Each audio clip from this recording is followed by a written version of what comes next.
Coming up on AgweekTV, Minnesota has new funding for a popular program to help young farmers get started. It's time to harvest and celebrate an unusual crop, garlic. We'll check in on the crops in northeastern South Dakota for a stop on our Cereals Crops Tour. And 2 South Dakota high schools join forces for FFA.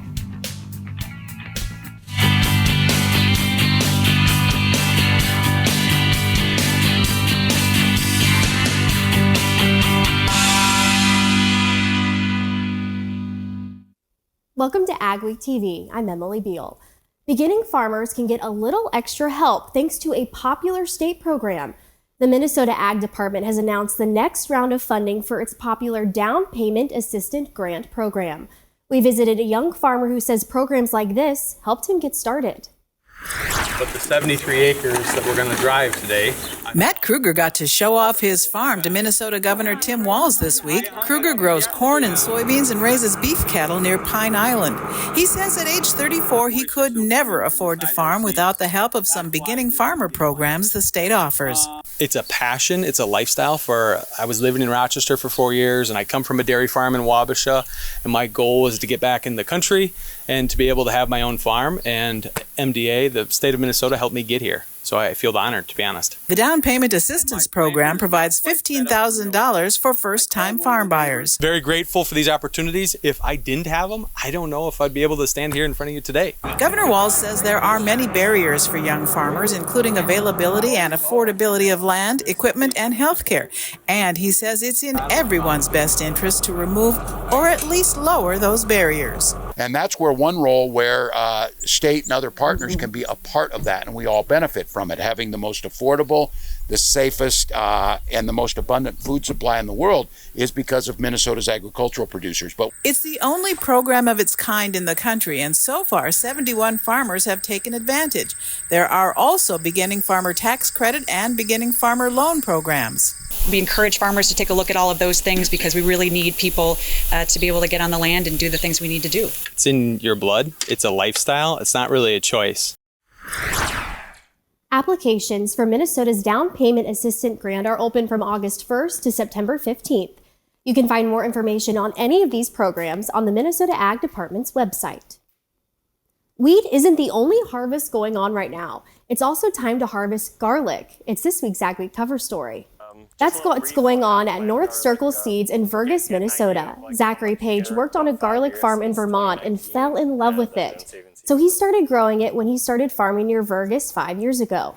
He grows 12,000 heads and says this year's crop looks like his best ever. Page says it's fairly easy to grow, and in addition to being an important ingredient in many foods, it's very good for the soil. It's a good remedy for a lot of things, a good medicine, and I kind of also like looking at how it helps the soil. I kind of think of it as like a soil health crop, because if you think about how long garlic is in the ground, it's like in the ground almost 10 months out of the year, so it covers the ground, it's a living root.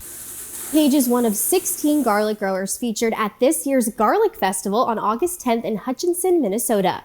You can read more in the next AgWeek magazine or at agweek.com. Environmental activists are pushing for closure of multiple dams along the Snake River in Washington state. It's an effort to protect salmon populations. But agricultural exporters and farmers are concerned about how that would affect shipping. Ariana Schumacher takes a look at the impact these closures would make on grain exports. The Pacific Northwest is the largest exporter of wheat in the United States. But with possible dam closures in Washington, that could change. There's talks about removing 4 of the Snake River dams, which would be detrimental to both the producer, all the transports, recreational. There's a lot of things that go into it that would be affected for decades to come. The main reason activists are pushing for the dam closures is to protect the salmon populations in the area. About 45% of all the wheat that comes down the river originates in the Snake. Activists say that without the navigation locks, we can just shift to other forms of alternate transportation. The 2 other transportation options would be rail and truck. However, inland barging is the most fuel efficient. If you want to do the most for climate change, congestion, and emissions, you want to stick with river transportation, and you want to stick with hydropower. Rich estimates that if the dams close, they would lose half their ship assist business. But that isn't his main concern. When those dams go away, the 7,500 farm families in Oregon, Idaho, and Washington lose that critical way to get their product to market, and they lose the competition between barge and rail that keeps the prices reasonable so that the exporters can afford to utilize all the wheat that comes out here. He is concerned this is a trend that could happen in other areas of the country. As the Snake River dams go, so do the dams on the rest of our river systems go. In Portland, Oregon, this is Ariana Schumacher for AgWeek. While removing the dam is under consideration, there is no timeline of when that could take place. Coming up on AgWeek, we'll check in on the crops in northeastern South Dakota for a stop on our Cereals Crops Tour.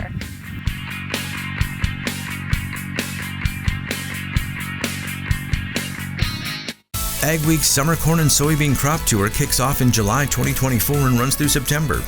Join us as we bring you an inside look at the crop conditions across the region with AgweekTV, AgWeek Magazine, online at agweek.com, and on social media.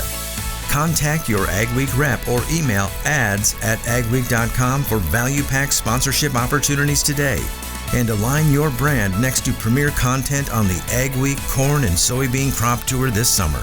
Come out to Dakota Fest, August 20th through the 22nd in Mitchell, South Dakota. Connect with over 400 exhibitors specialized in row crop and livestock farming. Connect with other ag producers as you attend education sessions and live equipment and cattle shoot demonstrations. Connect with friends, family, and neighbors over food, music, and family fun events like the Kids Pedal Pull. Dakota Fest, growing connections in ag, August 20th through the 22nd. For information and discounted tickets, visit dakotafest.com. There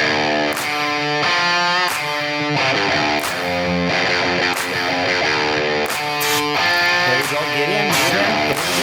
So I'm going to put it on here first, and then I'm just going to keep moving in. Keep doing small squirts. Quick squirt, and it's done.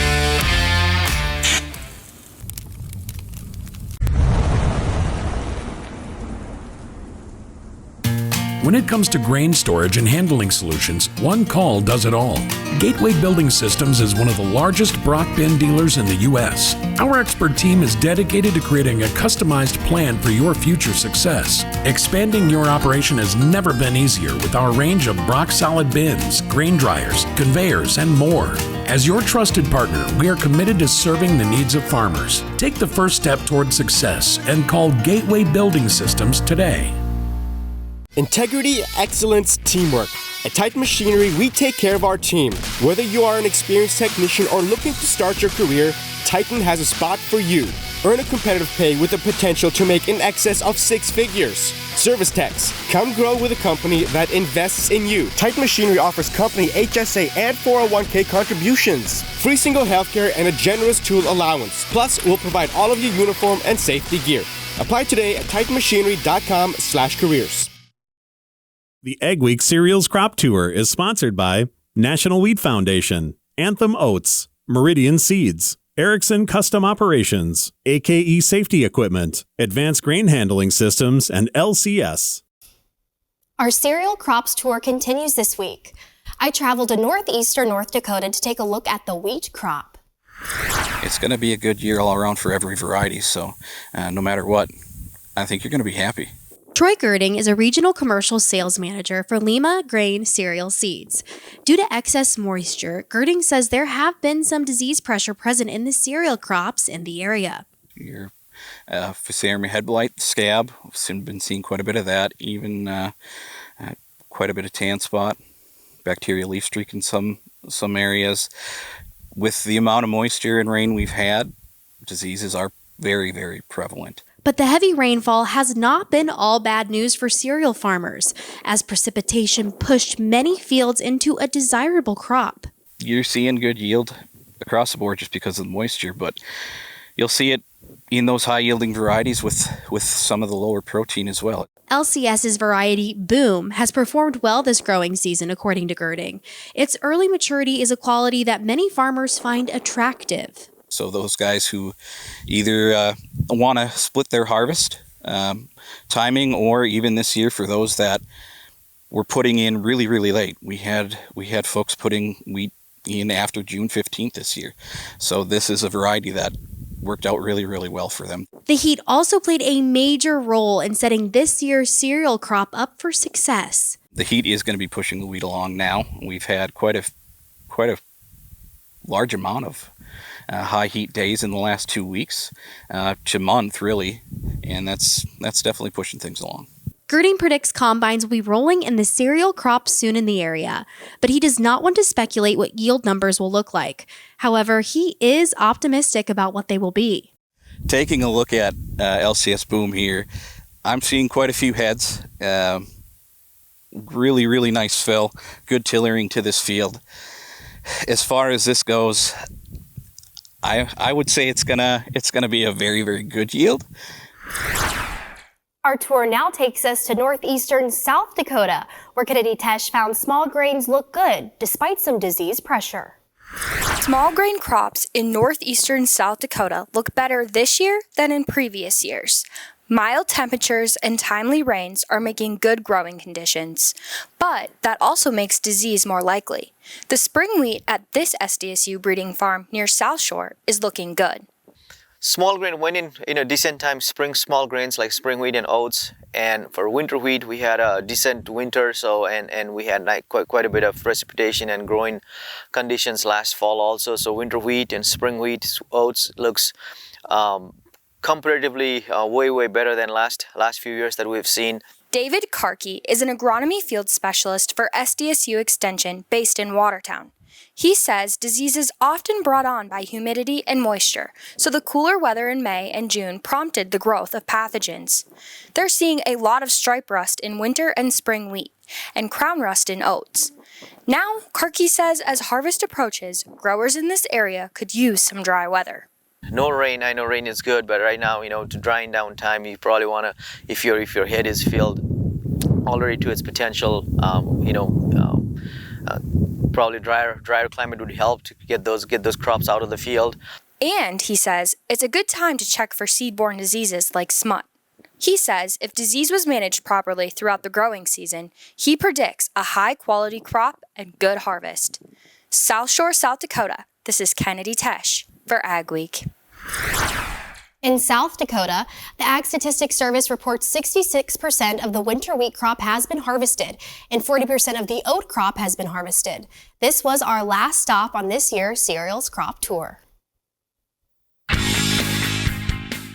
Ahead on AgweekTV, we'll see the latest technology helping Superior build grain bins faster.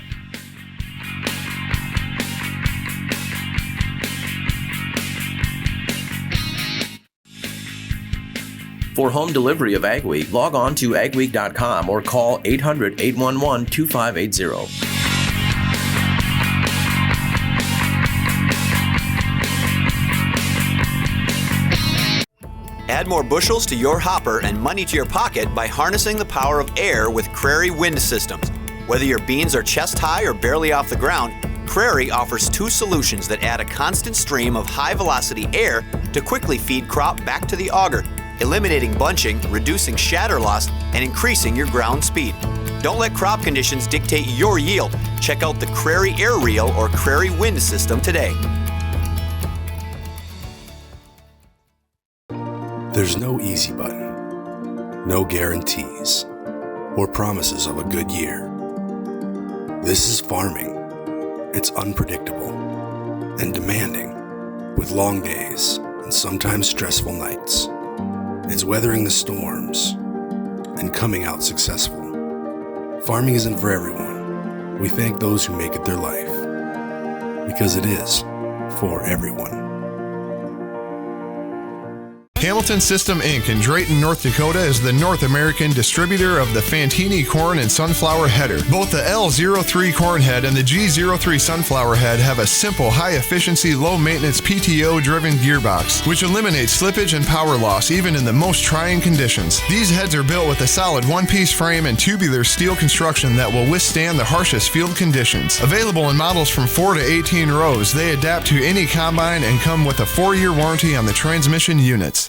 AgWeek's Summer Corn and Soybean Crop Tour kicks off in July 2024 and runs through September. Join us as we bring you an inside look at the crop conditions across the region with AgweekTV, AgWeek Magazine, online at AgWeek.com, and on social media. Contact your AgWeek rep or email ads@agweek.com for value-packed sponsorship opportunities today. And align your brand next to premier content on the AgWeek Corn and Soybean Crop Tour this summer. Introducing the all-new Vatterstadt Tempo K24, designed and built in the U.S. It combines capacity with superior precision, even at very high speeds. With PowerShoot technology that uses positive air pressure to take full control of the seed from the meter all the way down to the soil, using no belts, motors, or brushes. Start your journey to outstanding emergence. Pre-order your Tempo K today. AgWeek Weather is sponsored by Bremer Bank. Connect with a banker today at bremer.com. August has officially begun, so what can the region expect when it comes to weather? Here's John with our AgriWeather Outlook. Almost right on cue now in early August. A little bit of a shift in the jet stream, a subtle one at that, will allow for a supply of much cooler weather into the northern plains and Great Lakes region than what we've been seeing so far this summer. The high heat and humidity that's been around, North Dakota, South Dakota, Minnesota for so much of July will shift a little southward. And it's also going to drop the storms, or the main primary focus of big storms, a little bit further south and east along with it. Another interesting development, much of the month of July has been fairly quiet in the tropical Atlantic. It's been fairly dusty over the Atlantic because of some Saharan dust, and that's beginning to clear up a little bit, starting to see some signs of tropical storms, hurricane potential that might be impacting the Gulf Coast or perhaps the eastern seaboard, more likely the Gulf Coast initially. So here's what we're talking about. We've been dealing with flow out of the northwest, and that really isn't changing. The only thing that's different is that we're seeing a little bit of a strengthening of this classic Hudson Bay low period and a rather odd split in the jet over northwestern North America, which will take a large low pressure area and basically shift the jet stream a little further south. Flow out of the north is not necessarily cool in summer. What's most important is which side of the main jet are you on? And in this case, we're going to see the jet drop a little bit further south and west. So it's still going to be hot in the high plains, much of the south. I don't see much change at all. In the Rocky Mountains in the west, it'll continue to be stormy at times over the Colorado Rockies, but over the western mountains, it's going to remain fairly dry. The main difference is a little push of cooler temperatures that with that heat and humidity shift, that'll send the stormy weather pattern down into the southeastern states and the southern part of the Midwest. As we head toward this next weekend, we'll continue to see cooler temperatures coming out of Hudson Bay and into the northern plains. Now, it's August. It's not going to be cold air, and there hasn't been much momentum for a building up of cold air. It's just going to be cooler than average, so we're going to see a bit of a change into the northern plains. Still plenty of heat in the south, the southern plains, and the western states. As we move on into the second week, I think we'll continue to see that slightly cooler weather pattern. There are some signs of the heat trying to build up again. I just think through the mid part of August, it's not going to get that hot in the northern plains just yet. Showers and storms, and some of these will be fairly heavy, potentially some tropical moisture getting up into the southeastern states, and I think we'll expand the monsoonal rain to cover much of the Rocky Mountain states in the west, and that will actually extend in the Pacific Northwest for the second week. Northern plains weather, Great Lakes weather, a little bit drier. Storage Pros and Mindac Containers are your premier suppliers of shipping containers, servicing all of North Dakota and Minnesota. From 10 to 53 feet, new and used units, we have your storage solution. Pick up your unit or have it delivered. Call Mike or Jake today. Come out to Dakota Fest, August 20th through the 22nd in Mitchell, South Dakota. Connect with over 400 exhibitors specialized in row crop and livestock farming. Connect with other ag producers as you attend education sessions and live equipment and cattle shoot demonstrations. Connect with friends, family, and neighbors over food, music, and family fun events like the Kids Pedal Pull. Dakota Fest, growing connections in ag, August 20th through the 22nd. For information and discounted tickets, visit dakotafest.com. It was October 1st, 2009. We needed some machinery for the farm. We decided to see if we could become a dealer, and that's kind of grown into what it's been today. We offer basically anything short line. Seed tenders, fertilizer spreaders, sprayers. We can really set ourselves apart by the knowledge we have in those things, by the amount of units we have on hand at all times. I just have a passion for helping people, getting to know people. It just becomes a lot of fun.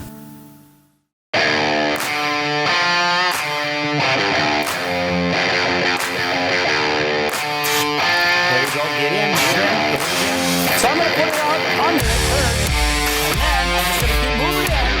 Keep doing small squirts. Quick squirt, and it's done.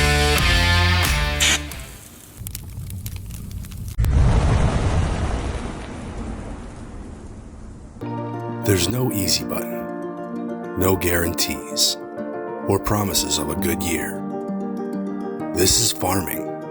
It's unpredictable and demanding, with long days and sometimes stressful nights. It's weathering the storms and coming out successful. Farming isn't for everyone. We thank those who make it their life, because it is for everyone. Storage Pros and MnDAC Containers are your premier suppliers of shipping containers, servicing all of North Dakota and Minnesota. From 10 to 53 feet, new and used units, we have your storage solution. Pick up your unit or have it delivered. Call Mike or Jake today. Proper grain storage can greatly impact a grower's bottom line. With a steady demand for additional on-farm grain storage, Superior Grain Equipment recently added industrial intelligence to their facility to get their products out the door sooner. I traveled to their Kindred, North Dakota production facility to learn more about this new addition. This one is called Crushinator. It's the biggest press brake that they make in this configuration. It's 330 ton capacity with a 14-foot bed, and the robot can lift approximately 460 pounds. It has a lot of force behind it. Cody Anderson is a product manager at Superior Grain Equipment. He played a critical role in bringing robots to the Superior Grain facility in Kindred. He says since adding the robots to their operation, it has allowed them to get their products to farmers even faster. We can get our products out faster in a more timely fashion. I mean, one of the things Superior prides itself on is being able to have short delivery times. And this just helps the process of getting the product out to the customer sooner.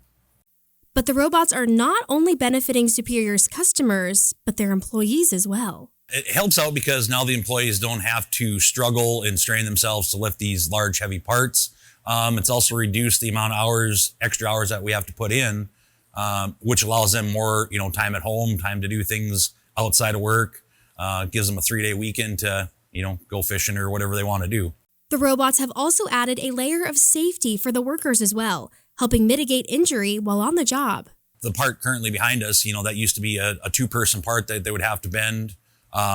So, you're looking at reducing back injuries and leg injuries and such from, the lifting and the strenuous work of it.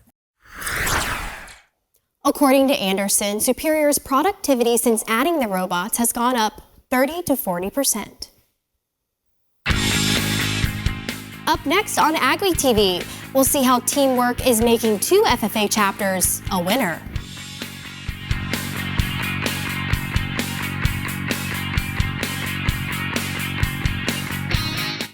Introducing the all-new Vaterstad Tempo K24, designed and built in the U.S. It combines capacity with superior precision, even at very high speeds. With PowerShoot technology that uses positive air pressure to take full control of the seed from the meter all the way down to the soil, using no belts, motors, or brushes. Start your journey to outstanding emergence. Pre-order your Tempo K today. Add more bushels to your hopper and money to your pocket by harnessing the power of air with Prairie Wind Systems. Whether your beans are chest high or barely off the ground, Prairie offers two solutions that add a constant stream of high-velocity air to quickly feed crop back to the auger, eliminating bunching, reducing shatter loss, and increasing your ground speed. Don't let crop conditions dictate your yield. Check out the Prairie Air Reel or Prairie Wind System today. When it comes to grain storage and handling solutions, one call does it all. Gateway Building Systems is one of the largest Brock bin dealers in the U.S. Our expert team is dedicated to creating a customized plan for your future success. Expanding your operation has never been easier with our range of Brock solid bins, grain dryers, conveyors, and more. As your trusted partner, we are committed to serving the needs of farmers. Take the first step toward success and call Gateway Building Systems today. Anytime you have a viral challenge, you are going to see a drop in dry matter intake. Anytime the immune system kicks in, it takes a colossal amount of energy. If they're not eating, they're going to deal with the problem. Our objective with IntegraVix is to maintain appetite, if not increase it. And therefore, we have to have something that really draws the animals to come to the bunk. IntegraVix will do that. IntegraVix you can find at your local supplier, distributor, or you can call us directly at Van Beek Natural Science. Hamilton System Inc. in Drayton, North Dakota is the North American distributor of the Fantini corn and sunflower header. Both the L03 corn head and the G03 sunflower head have a simple, high-efficiency, low-maintenance PTO-driven gearbox, which eliminates slippage and power loss even in the most trying conditions. These heads are built with a solid one-piece frame and tubular steel construction that will withstand the harshest field conditions. Available in models from 4 to 18 rows, they adapt to any combine and come with a 4-year warranty on the transmission units. It's not often that you see two rival schools coming together to form a team, but that is exactly what happened in the Burke and Gregory school districts in South Dakota. They came together to form one FFA chapter in 2021. This year, the chapter started their own agricultural communications team and won the state competition, and now they're headed to nationals. From day one, all these kids have been full throttle, going all in, wanting to try new contests, doing things, and it's just been so awesome to see them succeed in all these opportunities. This contest has helped team member Avery Zeisler discover her interest in a career in ag communications. I think just being able to explore not only this ag communications LDE, but I've also done an ag communications proficiency. Both of those have given me the opportunity just to see what the ag communications world is about, and it has really given me a direction when it comes to future career choices. The team meets once a week to do practice runs and look over materials to prepare for the contest. They also use the AgWEEK magazine and AgweekTV as a way to see how stories are put together in different ways for different types of audiences. Stories you'll only see on AgWeek.com and in AgWEEK magazine this week. The South Dakota Public Utilities Commission has fined an oilseed buyer for being in non-compliance with financial conditions required of grain buyers. And the North Dakota Soybean Processors has started operation and will have a grand opening in early August. We appreciate you watching AgweekTV. Remember to check us out daily on Facebook, Twitter, Instagram, and TikTok to keep up on all your ag news. Have a wonderful week, everyone.